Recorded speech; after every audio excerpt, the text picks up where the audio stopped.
Hello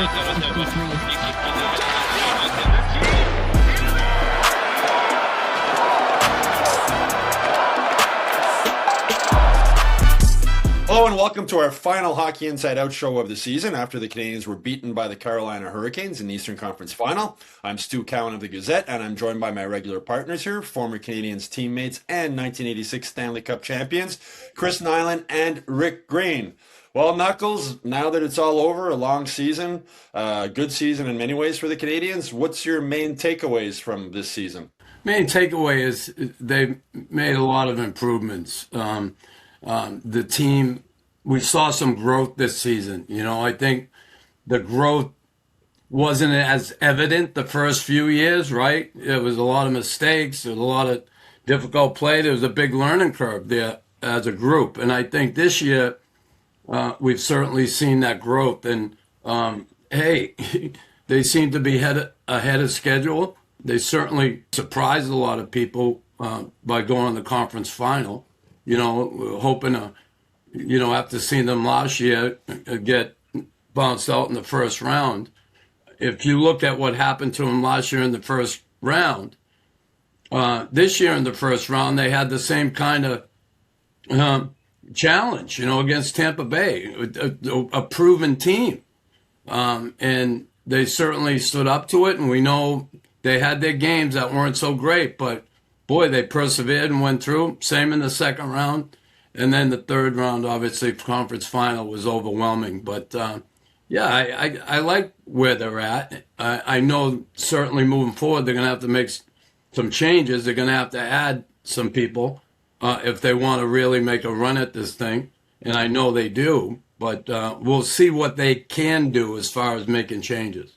Yeah, well, Jeff Gorton, when he met with the media on Monday, said it's rare for a team to improve every single year, and they have every single year of this rebuild. They improved by 15 points this season, and last season they also improved by 15 points.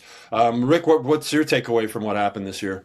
They have to be really proud of what they accomplished. I mean, if you had told me that this team would be tied for fifth at the end of the regular season in the league for record, I would have said, not sure about that. But they had a lot of positives. They got, Dobes, you've got Demidov, you've got Suzuki's line carrying the load offensively. You got a lot of real good positive notes that they've been able to accomplish this year, and you got to build from that. And they're going to mature a little bit. They're going to learn from their experience in this playoff run, but the bottom line here is they've got a lot of guys that are young and are capable of performing at a high level.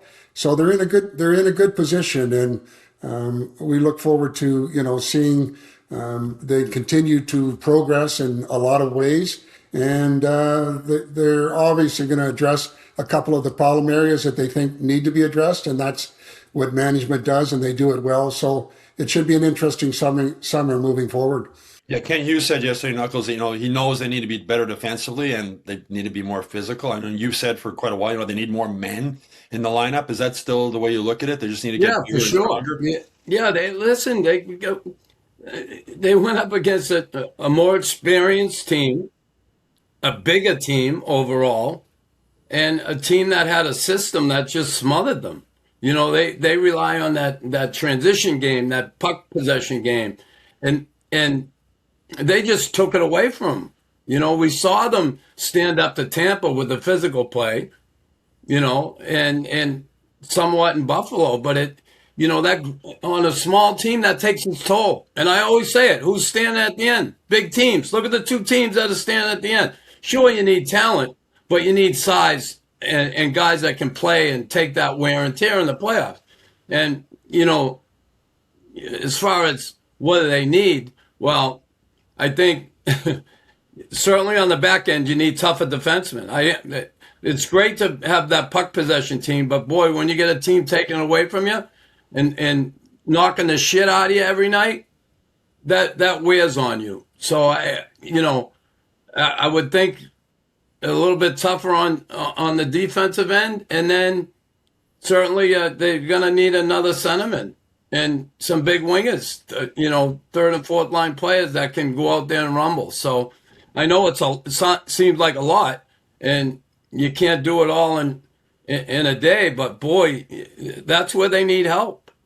Yeah, I mean, I love Jake Evans. I think we all do. Great hockey player. Works his butt off. Gives you everything he has. But if he's your second line center, there's a hole there, right? You need to find somebody else to fill that spot. I mean, Rick, it was almost like men against boys. Carolina against the Canadiens. What impressed you most about just the way Carolina took it to the Habs? Just their ability to dominate them physically, the way they cycled the puck, and Montreal was not capable of containing these guys just through their strength and their one-on-one ability to continue to dominate. And that's a sore point in my view, that in order for you to have any success, you have to be good back there. And I think that Carolina really exposed their weakness in the way that they were able to push them off the puck. And that brings to mind that you'd love to see the guys get a little more grittier, a little bit more sandpaper, if you will, where it comes down to you have to find ways to do more winning than losing when it comes to battles in the corners, on cycles. And they were exposed in that department, and Carolina took full advantage of it through their ability to find ways to beat the Canadian players and get them running around, get them tired, and not allowing them to contain them. And that really hurt them, and ultimately it cost them. Well, Knuckles, I mean, Marty saying he likes to play that puck possession game, right? Looking for those, bringing the puck backwards a lot of times to reset before moving forward. It didn't work against Carolina. Can that system work in the playoffs against a team like that? Or are they going to have to look at another way to play when they get into the playoffs? Well, listen, you have to be built for it, and I don't think they're built for it right now. They're just not. As far as turning back, how many times they turned back against, they had nowhere to go against Carolina, and they got caught, and then they got taken off the puck, and they got control of the puck, and they had the possession in their zone, because, another weak point of this team is in defensive zone coverage. It's ridiculous. Chasing around. You saw the cycle get going with Carolina, and it confused them, and then it created the chaos that Carolina wanted. So that's definitely a point of contention with me when I think of things that need to change. Now, can that be done from within?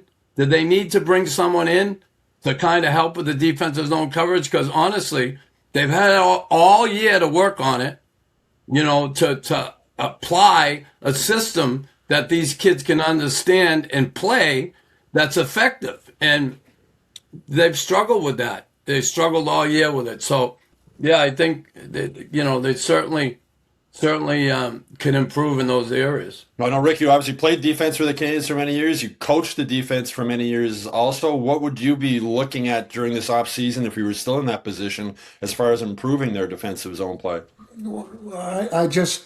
I get concerned about their inability to win a lot of their positional battles when it comes down to pushing guys off the puck. And then, one breakdown leads to another because somebody's trying to cover because somebody let their guy go. And it gave a lot of really good grade A scoring chances just through their inability to contain.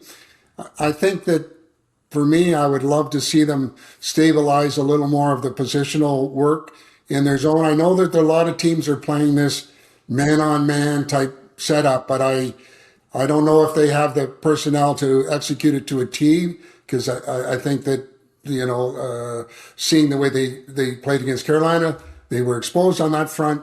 So if you want to play that way, you got to find the personnel that can really make it happen. And right now they're a little bit soft in that department, and they're going to have to clarify that or fine-tune some of their positional play defensively so that they can try and eliminate some of these prime A scoring chances through breakdowns and ultimately, saving a goal or not allowing the goalie to stand on his head each and every night, which Dobes did for most of the time that he played. Well, I know Mike Matheson told me Carolina, it's almost like they play man-on-man all over the ice. 200 feet on the ice. And Taylor Hall was said after the series when he joined Carolina, he says, I wasn't in good enough shape to play that system. Like I had to really work on my conditioning to get to that system. And he said, Rod the Bod Brindamore sort of inspires the guys as far as being healthy enough to do that. But Knuckles, Marty's very stubborn at times in what he likes to do. I mean, that puck possession game, it seemed like they weren't really willing to chip the puck in and go get it. Was Marty outcoached a bit by Brindamore in that series, or is it just a case of Brindamore having a better team?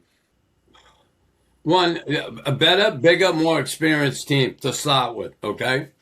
What I didn't see from a system standpoint in the playoffs, after that game two, I didn't see a team that made adjustments to be able to counter what Carolina was doing to them.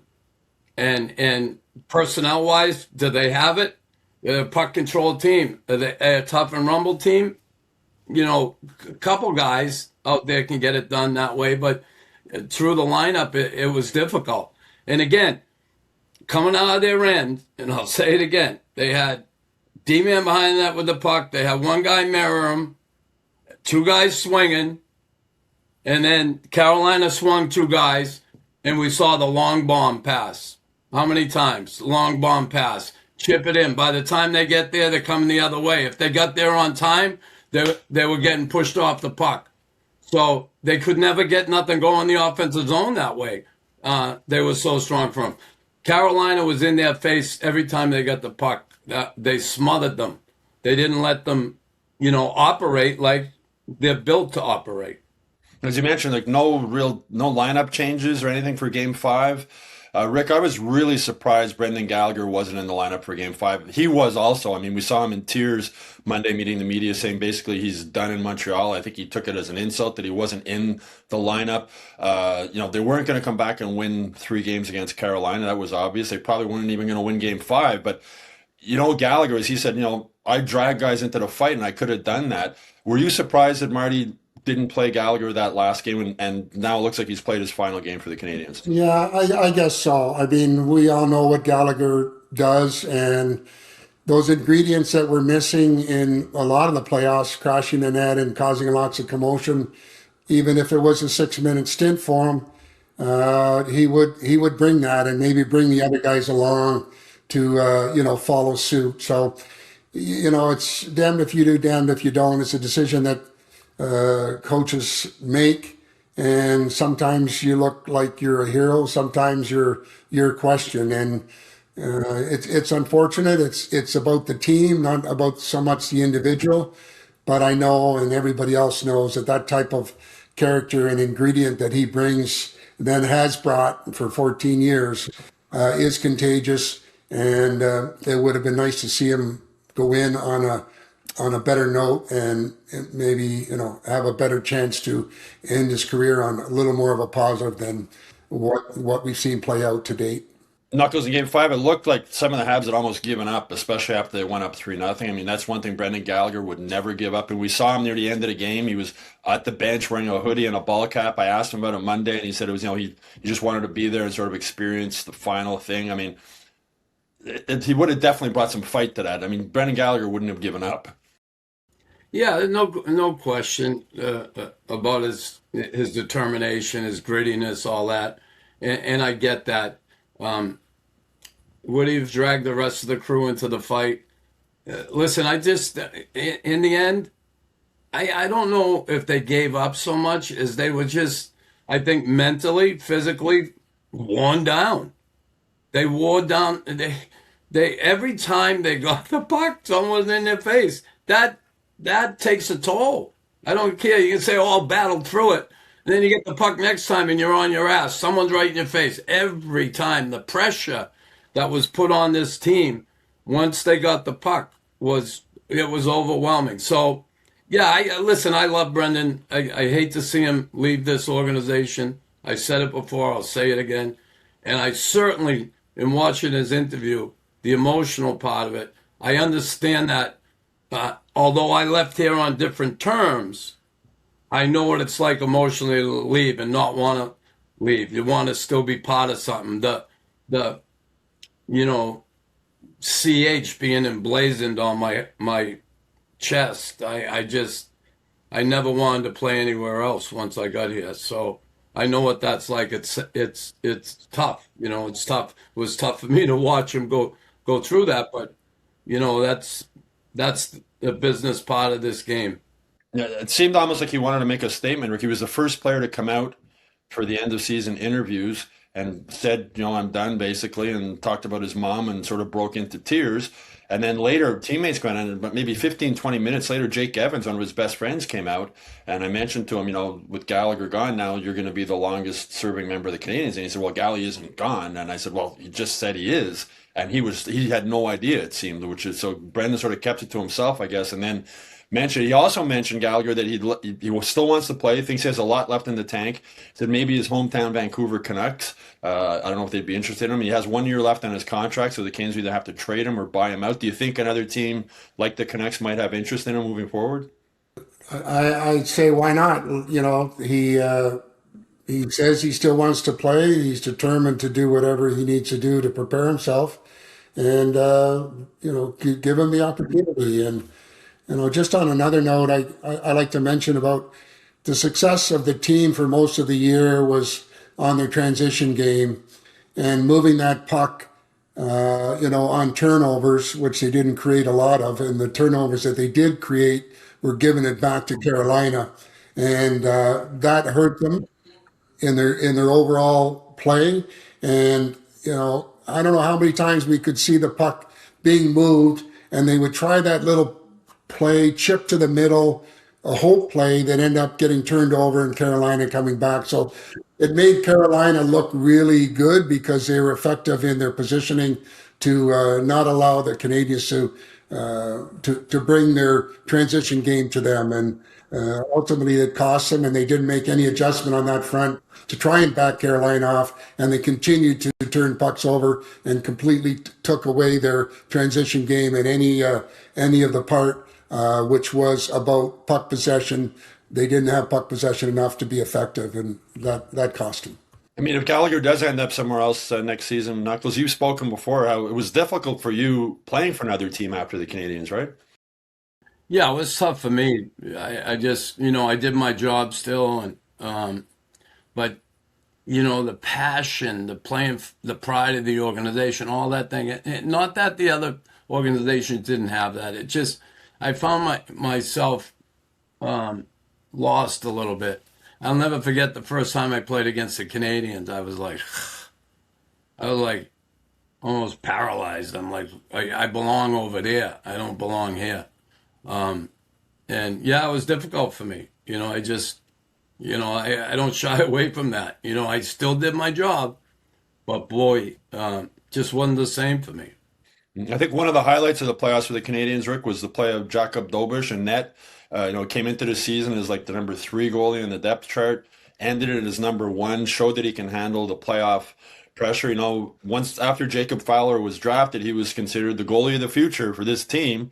But now it looks like Dobes might be the goalie of the future. What impressed you most about him? Do you think he is the goalie of the future moving forward? His consistency, each and every game, each and every shot, his ability to make the timely save, his way of competing, his desire to make the difference. He's got one of those he's a special type of character that just seems to thrive on pressure situations and respond even when things go a little bit sour for him. And this is a true testament of a goalie that has got some good things in him, that has a desire to make the difference and allow his team to win each and every night. And he surely did that.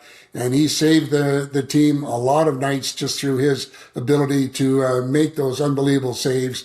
And he thrives on it. So watch out moving forward what this guy's capable of doing. Yes, it's a tough position, but he has shown that he's been able to handle the pressure and has consistently delivered each and every night that he's been in there. And he's a real deal. Yeah, he's described himself, Knuckles, as a goofy goalie. He's a great kid to be around. He seems to enjoy the spotlight and the pressure. Sam Montembeault said Monday that he maybe let the pressure get to him earlier this season, which might have led to him not playing as well as he could have. Dobes said his parents are even getting recognized around town now. Just what impressed you most about Dobes and the way he played during this postseason? Yeah, I love his attitude. I love he has a lot of fight in him. He just doesn't, he doesn't get flustered. He's a battler on the ice. Considering the amount of saves he had to make in the playoffs, he was unbelievable. Like and breakaways, he was unbelievable on breakaways. How many breakaways did we see him stop in the playoffs? Those were huge. He gave this team a fighting chance, and I think it's awesome for them moving forward. I love the fact that he has the personality for this city. There's no question about it. I love that he recognized the fans and how good they've been to him. As far as the other guy, listen, have we seen enough of them? They say Jacob Fowler's the real deal, and that's great. But now it's time to prove it. And there's going to be some pressure there every time he steps in the net because he's going to want to prove himself. He's going to want to take away that job from Dobes, right? I don't want to sit in the bench the next couple of years. He's going to get playing time, I'm sure. But, boy, it's going to be a battle between the two of them. And what do? We saw that play out in Boston, and someone ended up leaving. So it's going to be interesting moving forward for this team, but it's a good situation to be in as far as the team itself. You have two guys that are certainly capable, and at some point, Fowler proves himself. How do you fit them both under the cap? And that's going to be a difficult thing to manage. I'm sure these guys will find a way or deal with it in a way that either makes this team stronger or makes this team stronger. Well, they won't cost much under the cap next season. They're both on entry-level contracts. But it'll be interesting moving forward to see how that plays out. They're in a good position with two young goalies. Jeff Gorton said yesterday, he said, ever since him and Hughes started this rebuild, it's always been, what's next? Like, what are we going to do next? The next step to move forward. And he said it's sort of hard at this point to say what's next because they don't know who's going to be available this summer. Going into last summer, they didn't think Noah Dobson would become available. He did. Excuse me. But with that in mind, how far away are the Canadiens from being legitimate Stanley Cup contenders at this point? Well, I think first and foremost that you have to make sure that they identify the guys that need new contracts and how that's going to fit within their salary structure and cap.